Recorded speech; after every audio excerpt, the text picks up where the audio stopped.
ഈ നിമിഷം നിങ്ങൾ ഈ വീഡിയോ കാണുന്നത് യാദൃച്ഛികമല്ല. ഇത് ദൈവം നിങ്ങൾക്കായി ഒരുക്കിയ ഒരു സന്ദേശമാണ്. മകരം രാശിക്കാരെ, ഇന്ന് നിങ്ങളുടെ ജീവിതത്തിൽ ഒരു വഴിത്തിരിവ് സംഭവിക്കാൻ പോകുന്നു. അത് നിങ്ങൾ സ്വപ്നത്തിൽ പോലും പ്രതീക്ഷിച്ചിരുന്നില്ല. പക്ഷേ ആകാശം അത് ഒരുക്കി വച്ചിട്ട് കാലങ്ങളായി കാത്തിരിക്കുകയായിരുന്നു. നിങ്ങൾ ഒരുപക്ഷേ ഈ അടുത്ത ദിവസങ്ങളിൽ ക്ഷീണിതരായിരിക്കാം. നിങ്ങൾ ചോദിച്ചിട്ടുണ്ടാവും, എന്തുകൊണ്ടാണ് എനിക്ക് മാത്രം ഇങ്ങനെ? ഞാൻ ഇത്ര കഷ്ടപ്പെടുന്നിട്ടും ഫലം കിട്ടുന്നില്ലല്ലോ എന്ന്. ആ ദുഃഖം, ആ കാത്തിരിപ്പ്, ആ നിശബ്ദ കണ്ണീർ, അതെല്ലാം ഇന്ന് ഒരു ഉത്തരം കണ്ടെത്തും. കാരണം ഗ്രഹങ്ങൾ ഇന്ന് മകരം രാശിക്ക് അനുകൂലമായ ഒരു നിലയിൽ നിൽക്കുകയാണ്. ഈ ഊർജം ചുരുക്കം ദിവസങ്ങൾ മാത്രം നിലനിൽക്കും. ഈ നിമിഷം ജാഗ്രതയോടെ ഉണർന്നിരിക്കൂ. ഈ സന്ദേശം നിങ്ങൾക്ക് ആഴത്തിൽ തൊട്ടെങ്കിൽ ഒരു നിമിഷം നിർത്തി നിങ്ങളുടെ ഇഷ്ടദേവരുടെ പേര് കമന്റിൽ എഴുതൂ. ആ ഒരു പ്രവൃത്തി നിങ്ങളുടെ ദൈവീക ഊർജം ഇരട്ടിയാക്കും. ഈ വീഡിയോ ലൈക്ക് ചെയ്ത് നിങ്ങളുടെ കുടുംബത്തിനും സ്നേഹിതർക്കും ഷെയർ ചെയ്യൂ. ഒരുപക്ഷേ ഈ സന്ദേശം അവർക്കും ആവശ്യമുണ്ടായിരിക്കും. ഓർക്കൂ, ഒരു നല്ല കാര്യം ആരുമായി പങ്കുവയ്ക്കുമ്പോഴും അത് ഒരു പുണ്യകർമ്മമാണ്. നിങ്ങൾക്ക് ജന്മകുണ്ഡലി വിശദമായി വേണമെങ്കിൽ, വിവാഹ പൊരുത്തം അറിയണമെങ്കിൽ കമന്റ് സെക്ഷനിൽ വിവരങ്ങൾ ഉണ്ട്. ഒരു ജ്യോതിഷ ആചാര്യൻ നിങ്ങളോട് നേരിട്ട് സംസാരിക്കും. ഇത് വെറും ബിസിനസ് അല്ല, ഇത് ഒരു ആത്മീയ സേവനമാണ്. ഇനി നമുക്ക് ഗ്രഹങ്ങളുടെ ഊർജ്ജത്തിലേക്ക് കടക്കാം. ഇപ്പോൾ ഗുരു ഭഗവാൻ വൃഷഭ രാശിയിൽ നിൽക്കുന്നു. മകരം രാശിക്ക് ഇത് പഞ്ചമഭാവത്തിൽ നിന്നുള്ള ദൃഷ്ടിയാണ്. ഈ ദൃഷ്ടി ബുദ്ധിശക്തിയെ, ആത്മീയതയെ, പ്രേമഭാഗ്യത്തെ, ഇവ മൂന്നിനെയും ഉദ്ദീപിപ്പിക്കുന്നു. ഗുരു ഭഗവാന്റെ ഈ ഊർജം ഒരു പ്രകാശകിരണം പോലെ നിങ്ങളുടെ ഭവനത്തിലേക്ക് ഇറങ്ങി വരുന്നു. ഇത് ഒരു ഭൗതിക ലാഭം മാത്രമല്ല, ഇത് ആത്മീയ ഉണർവ് കൂടിയാണ്. ശനി ഭഗവാൻ ഇപ്പോൾ കുംഭരാശിയിൽ നിൽക്കുന്നു. ഇത് മകരം രാശിക്ക് ദ്വിതീയ ഭാവമാണ്, ധനഭാവം. ഇതിന്റെ അർത്ഥം ലളിതമല്ല. ശനി ഭഗവാൻ ഒരു കർക്കശ അധ്യാപകനാണ്. അദ്ദേഹം കൊടുക്കുന്ന ഫലം ദൈവീകമായ ഒരു നീതിബോധത്തോടെയാണ്. കഴിഞ്ഞ കുറേ നാളായി നിങ്ങൾ ആർജിച്ച ക്ഷമ, കഠിനാധ്വാനം, സഹനം, ഇതെല്ലാം ഇനി ഫലം കൊടുക്കാൻ തുടങ്ങും. ശനി ഭഗവാൻ ഒരിക്കലും നല്ല പ്രവൃത്തി ഉപേക്ഷിക്കില്ല. ഇന്ന് നിങ്ങൾ ആ ഫലത്തിന്റെ വക്കിൽ നിൽക്കുകയാണ്. രാഹു ഇപ്പോൾ മീനരാശിയിൽ ആണ്, കേതു കന്യ രാശിയിലും. മകരം രാശിക്ക് രാഹുവിന്റെ ഈ സ്ഥാനം തൃതീയ ഭാവസ്ഥിതിയാണ്. ധൈര്യം, ആശയവിനിമയം, ഹ്രസ്വയാത്ര, ഇവയ്ക്ക് ഊർജം ലഭിക്കും. കേതു 9ാം ഭാവത്തിൽ നിൽക്കുന്നത് ആത്മീയ ചിന്തകൾ ഉദ്ദീപിപ്പിക്കും. ഒരു ദൂരദർശിത്വം, ഒരു ഉൾക്കാഴ്ച, ഇത് ഈ ദിനങ്ങളിൽ നിങ്ങൾക്ക് ലഭിക്കും. ഒരുപക്ഷേ ഒരു സ്വപ്നത്തിൽ, ഒരു ആകസ്മിക കണ്ടുമുട്ടലിൽ, ഒരു ഉൾവിളിയിൽ ഈ ഉൾക്കാഴ്ച നിങ്ങൾക്ക് ലഭിക്കും. അതിനെ അവഗണിക്കരുത്. ഇത് ഒരു കാർമ്മിക ചക്രത്തിന്റെ തിരിവ് ആണ്. ഈ ഗ്രഹസ്ഥിതി നിങ്ങൾക്ക് ഒരു ജീവിതഘട്ടം അടച്ചു മറ്റൊന്ന് തുറക്കുന്നതിന്റെ സൂചനകൾ നൽകുന്നു.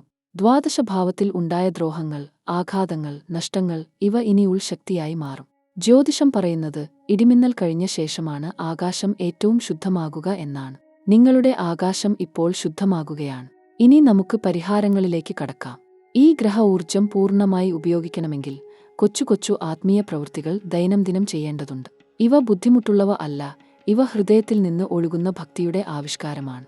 ഓരോ ദിവസവും ഉണർന്നതിനു ശേഷം ദൈവത്തെ ഒന്ന് സ്മരിക്കൂ. ഒരൊറ്റ നിമിഷം മതി. ആ ഒരു നിമിഷം നിങ്ങളുടെ ദിവസം മുഴുവൻ ദൈവീക ഊർജത്തിൽ പൊതിഞ്ഞു നിർത്തും. ശനിയാഴ്ച ദിവസം ഒരു ദേവാലയത്തിൽ പോകൂ. ശനി ഭഗവാന്റെ ക്ഷേത്രമോ ഹനുമാൻ ക്ഷേത്രമോ നിങ്ങളുടെ ഇഷ്ടദേവർ കുടികൊള്ളുന്ന ക്ഷേത്രമോ ആകാം. അവിടെ ഒരു വിളക്ക് കൊളുത്തു. ആ ജ്യോതി നിങ്ങളുടെ ഭാഗ്യമാർഗം തുറക്കും. വ്യാഴാഴ്ച ദിവസം ഗുരു ഭഗവാനെ ഓർത്ത് ഒരു മഞ്ഞ തുണി ഉപയോഗിക്കൂ. ഒരു തൂവാലയോ ഒരു വസ്ത്രമോ ആകാം. ഗുരുദക്ഷിണ ഭാവനയിൽ ഒരു ദരിദ്രർക്ക് ഭക്ഷണം നൽകൂ. ഈ ഒരു പ്രവൃത്തി ഗ്രഹദോഷം ഒഴിവാക്കി ഗ്രഹഭാഗ്യം ഇരട്ടിയാക്കും. ഒരു കാര്യം ഓർക്കൂ, ക്ഷമ ഒരു ദൗർബല്യം അല്ല. ക്ഷമ ഒരു ദൈവീക ശക്തിയാണ്. ജ്യോതിഷം പറയുന്നു, ഏറ്റവും വലിയ ഭാഗ്യം ആർക്ക് ലഭിക്കുന്നു? കഷ്ടപ്പാടുകൾ ക്ഷമയോടെ സഹിച്ചവർക്ക്. ആ കൂട്ടത്തിൽ നിങ്ങൾ ഉണ്ടാകണം. ഈ ദിവസങ്ങളിൽ ദൈവനാമജപം ശക്തിശാലിയായ പരിഹാരമാണ്. നിങ്ങൾ ഇഷ്ടപ്പെടുന്ന ദൈവത്തിന്റെ നാമം, ആ ഒരു നാമം ഹൃദയത്തിൽ ആവർത്തിക്കൂ. ഉറക്കത്തിനു മുൻപ്, ഉണർന്ന ഉടനെ, യാത്രയ്ക്കിടയിൽ. ഈ ജപം ഒരു ദൈവീക കവചമാണ്. ഈ കവചം ഒരു ദുഷ്ടശക്തിക്കും ഭേദിക്കാൻ കഴിയില്ല. ദൃഢത വളർത്തൂ. ഈ ദിനങ്ങളിൽ ആരെങ്കിലും നിങ്ങളെ നിരുത്സാഹപ്പെടുത്തിയാൽ ആ വാക്കുകൾ ഹൃദയത്തിൽ കൊണ്ടുപോകരുത്. അത് ഒഴുകിപ്പോകട്ടെ. ഈ ദൈവ ഊർജം നിങ്ങൾക്ക് ഒരു ആന്തരിക ശക്തി കൊടുക്കും. ആ ശക്തി ഉപയോഗിക്കൂ. ഇനി ഉദ്യോഗം, ബിസിനസ്, ധനം, ഇവ പ്രത്യേകം നോക്കാം. മകരം രാശിക്കാർ സ്വഭാവേന കഠിനാധ്വാനികൾ ആണ്. ഒരിക്കലും ലക്ഷ്യം വിടില്ല. പക്ഷേ ഇടയ്ക്ക് ഒരു ഘട്ടം വരും, ഫലം കിട്ടാതെ ക്ഷീണിക്കും. ആ ഘട്ടം കടന്നു പോകുന്ന ഒരു ദിനമാണ് ഇന്ന്. ഈ ആഴ്ചയിൽ, അടുത്ത 7 ദിവസങ്ങളിൽ ഉദ്യോഗ മേഖലയിൽ ഒരു ആകസ്മിക സന്ദേശം ലഭിക്കും. ഒരു ഫോൺ കോൾ, ഒരു ഇമെയിൽ, ഒരു പ്രത്യേക കൂടിക്കാഴ്ച, ഇതൊക്കെ ഒരു നല്ല തുടക്കത്തിന്റെ ലക്ഷണമാണ്. കഴിഞ്ഞ കുറേ നാളായി നിങ്ങൾ ഇടപെടുന്ന ഒരു ഉദ്യോഗ ചർച്ച ഇപ്പോൾ ഫലം തരാൻ തുടങ്ങും. ആ ഫലം ചെറുതായി ആരംഭിക്കും, പക്ഷേ ഉള്ളിൽ ഒരു വലിയ ഭവിഷ്യത്തിന്റെ ആദ്യ ഘട്ടമാണ് അത്. ബിസിനസ് ചെയ്യുന്നവർക്ക് ഈ ദിനങ്ങളിൽ ഒരു പുതിയ ഭാഗീദാരി നിർദ്ദേശം വരാൻ സാധ്യത ഉണ്ട്. ആ നിർദ്ദേശം ആദ്യം ചെറുതായി തോന്നും. ഉടനടി ഒഴിവാക്കരുത്. ശ്രദ്ധയോടെ ആലോചിക്ക്. ഗ്രഹ ഊർജം പറയുന്നു ഇതിൽ ഒരു ദൈവീക സൂചന ഉണ്ട്. ആ ഭാഗീദാരി ഭാവിയിൽ വലിയ ഒരു ലാഭദ്വാരം ആകും. ഈ ആദ്യ 14 ദിവസങ്ങളിൽ ധനകാര്യങ്ങളിൽ ഒരു ചെറിയ ഉദ്ഗ്രഥനം ഉണ്ടാകും. ഒരു കൊടുക്കൽ വാങ്ങൽ ക്ലിയർ ആകും, ഒരു കടം തിരിച്ചു കിട്ടും, ഒരു ബോണസ് അല്ലെങ്കിൽ ഒരു ആകസ്മിക ധനലാഭം ലഭ്യമാകും. ശനി ഭഗവാൻ ദ്വിതീയ ഭാവത്തിൽ ആയതിനാൽ ആ ലാഭം ഒറ്റ ദിവസം ഉണ്ടാകില്ല, ക്രമേണ ക്ഷമയോടെ ക്രോഡീകൃതമായി ഉണ്ടാകും. അതിനുള്ള ക്ഷമ കൈവശം വച്ചോളൂ. ഇനി ഒരു 9ാം ഭാവദൃഷ്ടിയുണ്ട് ഈ ദിനങ്ങളിൽ. ഇത് ഭാഗ്യഭാവദൃഷ്ടിയാണ്. ഇതിന്റെ ഫലം ഒരു ദൂരദേശ ബന്ധത്തിൽ നിന്ന്, ഒരു വിദ്യാഭ്യാസ ബന്ധത്തിൽ നിന്ന്, ഒരു ഗുരുബന്ധത്തിൽ നിന്ന് ഒരു ആകസ്മിക നേട്ടം ഉണ്ടാകും. അത് ഉദ്യോഗ മേഖലയിൽ ആകാം, ബിസിനസ് മേഖലയിൽ ആകാം, ഏതായാലും ആ ഉണർവ് ഉണ്ടാകും. ഒരു കാര്യം മനസ്സിൽ ഉറപ്പിക്കൂ, ഈ ദിനങ്ങളിൽ ലഭിക്കുന്ന ഏതൊരു അവസരവും, ചെറുതോ വലുതോ ആകട്ടെ, ദൈവം തന്ന ഒരു ദ്വാരമാണ്. ആ ദ്വാരം ഉൾക്കൊണ്ട് മുൻപോട്ട് ചവിട്ടൂ. ഇനി പ്രേമം, വിവാഹം, ബന്ധങ്ങൾ, കുടുംബജീവിതം, ഈ ഭാഗം ഒരിക്കലും ഒഴിവാക്കരുത്. കാരണം ഗ്രഹ ഊർജം ഇവിടെ ഏറ്റവും ശക്തമായ ഒരു ഊഞ്ഞാൽ ആടുകയാണ്. മകരം രാശിക്കാർ ബന്ധങ്ങളിൽ വളരെ ഗൗരവക്കാരാണ്. അവർ പ്രേമം പറഞ്ഞ് ഒരിക്കൽ ഒരാളോടൊപ്പം നിന്നാൽ ജീവിതകാലം നിൽക്കും. ആ സ്നേഹത്തിന്റെ ഊർജം ഈ ദിനങ്ങളിൽ ഒരു പ്രത്യേക പ്രതിഫലനം ഉണ്ടാക്കും. ഇതുവരെ ഒരു ഉത്തരം ലഭിക്കാതിരുന്ന ഒരു പ്രേമബന്ധ കാര്യം ഇനി ഒരു ദിശ ലഭിക്കും. കഴിഞ്ഞ ദിവസങ്ങളിൽ ആ ബന്ധത്തിൽ ഒരു ദൂരം അനുഭവപ്പെട്ടിരുന്നെങ്കിൽ ഇന്നോ ഈ ആഴ്ചയോ ആ ദൂരം കുറഞ്ഞ് ആ വ്യക്തി സ്വയം നിങ്ങളിലേക്ക് തിരിഞ്ഞ് ഒരു സംഭാഷണം ആരംഭിക്കും. ആ നിമിഷം ഓർത്ത് ഭ്രമിക്കരുത്. ശാന്തമായി, സ്നേഹത്തോടെ, ഹൃദ്യമായി ഉത്തരം നൽകൂ. വിവാഹ ആലോചന ഉള്ളവർക്ക് ഈ ദിനങ്ങളിൽ ഒരു ആലോചന ഗൗരവകരമാകും. ഒരു ബന്ധം ഉറപ്പിക്കുന്ന ഘട്ടത്തിൽ ഇരിക്കുന്നവർ ഒരു ഉദ്ദേശ്യ തീർപ്പ് കണ്ടെത്തും. ഇത് ദൈവ ഇഷ്ടമാണ്. ഈ ഒത്തുചേരലിൽ തടസ്സം ഉണ്ടാക്കരുത്. ദാമ്പത്യ ജീവിതത്തിൽ ഇടയ്ക്കൊരു ഊഷ്മള ഘട്ടം ഉണ്ടാകും. ഒരു ചെറിയ ഒന്നിച്ചുരുമിക്കൽ, ഒരു ഒന്നിച്ചുള്ള ഭക്ഷണം, ഒരു ഒന്നിച്ചുള്ള ദേവാലയ സന്ദർശനം, ഈ ചെറിയ നിമിഷങ്ങൾ ദാമ്പത്യ ബന്ധം ഉറപ്പിക്കും. ഈ ദിനങ്ങളിൽ ഇണയോടൊപ്പം ഒരു ക്ഷേത്ര ദർശനം പ്ലാൻ ചെയ്യൂ. കുടുംബജീവിതത്തിൽ ഒരു ചെറിയ ഭിന്നത ഉണ്ടെങ്കിൽ, ഒരു ഒരു ചെറിയ തർക്കം, ഇതിനെ ഇപ്പോൾ ഒഴിവാക്കൂ. ഈ ദിനങ്ങളിൽ ശാന്തത ഒരു ദൈവദാനമാണ്. ആ ദാനം ഉപേക്ഷിക്കരുത്. ക്ഷമ ഒരു ദൗർബല്യമല്ല, ഇത് ഒരു ദൈവീക ജ്ഞാനമാണ്. ആരോഗ്യം, വിദ്യ, യാത്ര, ആകസ്മിക ലാഭം, ഇവ ഇനി വിശദമായി നോക്കാം. ആരോഗ്യകാര്യത്തിൽ ഈ ദിനങ്ങളിൽ ഒരു ചെറിയ ക്ഷീണം അനുഭവപ്പെടാം. ഇത് ഗ്രഹ ഊർജ മാറ്റത്തിന്റെ ഒരു ശാരീരിക പ്രതിഫലനം ആണ്. ആ ക്ഷീണം വലിയ ഒരു രോഗത്തിന്റെ സൂചന അല്ല. ആ ക്ഷീണം ഒരു പ്രഖ്യാപനമാണ്, നിങ്ങൾ ഒരു ഘട്ടം കടക്കുകയാണ് എന്ന്. ആ ക്ഷീണത്തിനു ശേഷം ഒരു ആഴ്ചക്കകം ഒരു ആഴത്തിലുള്ള ഊർജം നിങ്ങളിൽ ഉദിക്കും. ജലം ധാരാളം കുടിക്കൂ. ഉറക്കം ക്രമമായി ആക്കൂ. ഈ ദിനങ്ങളിൽ ഭക്ഷണക്രമം ലഘുവായി സൂക്ഷിക്കൂ.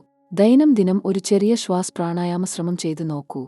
ആ ഒരൊറ്റ ശ്രമം ആരോഗ്യ ഊർജം ദ്വിഗുണമാക്കും. വിദ്യ ഉള്ളവർക്ക്, പ്രത്യേകിച്ചും ഒരു പ്രതിയോഗ പരീക്ഷ അഭിമുഖീകരിക്കുന്നവർക്ക്, ഈ ദിനങ്ങൾ ഒരു ഭാഗ്യഘട്ടമാണ്. ഒരു ഞെട്ടിക്കുന്ന ഫലം ലഭിക്കും. ഒരുപക്ഷേ ഒരു ഇന്റർവ്യൂ, ഒരു ഉദ്യോഗ ലഭ്യത, ഒരു സ്കോളർഷിപ്പ്, ഇതൊക്കെ ഈ ഘട്ടത്തിൽ ആരംഭം ആകും. ആ ആരംഭം ഒരു വലിയ ജീവിത ദിശ മാറ്റം ആകും. യാത്രകാര്യത്തിൽ ഒരു ഹ്രസ്വയാത്ര ഈ ആഴ്ചകളിൽ ലഭ്യമാകും. ആ യാത്ര ആരോഗ്യ കാരണത്തിനോ, ജോലി കാരണത്തിനോ, ആത്മീയ കാരണത്തിനോ ആകാം. ആ യാത്ര ഒഴിവാക്കരുത്. ആ യാത്രയ്ക്കിടെ ഒരു ആകസ്മിക കൂടിക്കാഴ്ച, ഒരു ആകസ്മിക അവസരം ലഭ്യമാകും. ഈ ഘട്ടത്തിൽ ദൂരദേശ യോഗ സൂചനകൾ ഉണ്ട്. ഒരു വിദേശ ബന്ധം, ഒരു ദൂരദേശ ഉദ്യോഗക്ഷണം, ഇത് ഇനി ഒരു ആഴ്ചക്കകം ആരംഭം ആകും. ആകസ്മിക ലാഭകാര്യത്തിൽ ഒരു ആകസ്മിക ഗിഫ്റ്റ്, ഒരു ആകസ്മിക ക്ഷണം, ഒരു ആകസ്മിക ധനലഭ്യത, ഇതൊക്കെ ഈ ദിനങ്ങളിൽ ലഭ്യമാകും. ഇവ ചെറുതായി ആരംഭിക്കും, പക്ഷേ ഇതിനു പിന്നിൽ ഒരു ദൈവഹസ്തമുണ്ട്. ആ ദൈവഹസ്തം തിരിച്ചറിഞ്ഞ് നന്ദി പ്രകടിപ്പിക്കൂ. ഒളിഞ്ഞ ഭീഷണിയുടെ കാര്യം, ഈ ദിനങ്ങളിൽ ഒരു ദ്രോഹശ്രമം ഒരു ഘടകത്തിൽ നിന്ന് ഉണ്ടാകാം. ഒരു ഉദ്യോഗശത്രു, ഒരു ബന്ധശത്രു, ഒളിഞ്ഞ ഒരു ഊർജം, ഇതിനെ ഭയക്കരുത്. ഗ്രഹദൃഷ്ടി ഇത് ഒഴിവാക്കും. നിങ്ങൾ ദൈവനാമം ജപിക്കൂ, ആ ദ്രോഹം സ്വയം നശിക്കും. ഇനി ഏറ്റവും ഗൗരവകരമായ ഭാഗം, ഒരു ഉഗ്ര കോസ്മിക് ചക്രഭ്രമണം. ഒരു തലമുറ ഒരിക്കൽ മാത്രം ഈ ഗ്രഹ ഊർജം അനുഭവിക്കും. ഈ കോസ്മിക് ഘട്ടം, ഈ ഭ്രമണ ബിന്ദു, ഇത് ഒരു ജന്മഭ്രമണ ഘട്ടമാണ്. ഈ ഘട്ടത്തിൽ ഒരു ആത്മ ഉണർവ് ഉണ്ടാകും, ഒരു ദിവ്യ ഉണർവ്. ഈ ഉണർവ് ഒരു ബാഹ്യ ഭൗതിക ലാഭം മാത്രം അല്ല, ഇത് ഒരു ആന്തരിക പരിവർത്തനമാണ്. ജ്യോതിഷശാസ്ത്രം ഇതിനെ ജന്മകർമ്മ ഘട്ടം എന്ന് വിളിക്കുന്നു. ഈ ഘട്ടത്തിൽ കഴിഞ്ഞ 7 ജന്മങ്ങളിൽ ചെയ്ത ആത്മകർമ്മങ്ങൾ ഒരൊറ്റ ജ്വലനത്തിൽ ഫലം കൊടുക്കും. ആ ഫലം ഭൗതിക ആകാം, ഒരു ഉദ്യോഗ ഉന്നതി, ഒരു ബന്ധ ഉദ്ഗ്രഥനം, ഒരു ആർജിത ധനം. ആ ഫലം ആത്മീയ ആകാം, ഒരു ദൈവദർശനം, ഒരു ആത്മ ഉണർവ്, ഒരു ആന്തരിക ശാന്തി. ഈ ഘട്ടത്തിൽ ഒരു ആത്മഗുരു ആണ്. ആ ഗുരു ആകസ്മികമായി ജീവിതത്തിൽ കടന്നുവരാം. ആ ഗുരു ഒരു ക്ഷേത്രത്തിൽ കണ്ടുമുട്ടുന്ന ഒരു വൃദ്ധ, ഒരു പ്രിയ ബന്ധു, ഒരു അധ്യാപകൻ, ഏത് രൂപത്തിലും ആകാം. ആ ഗുരുവിന്റെ ഒരൊറ്റ വാക്ക് ജീവിതം മാറ്റിമറിക്കും. ഈ ഘട്ടം ഒരിക്കൽ മാത്രം ഉണ്ടാകും. ഈ ഘട്ടത്തിൽ ഉണർന്നിരിക്കൂ. ദൈവ ഊർജം ഏറ്റുവാങ്ങൂ.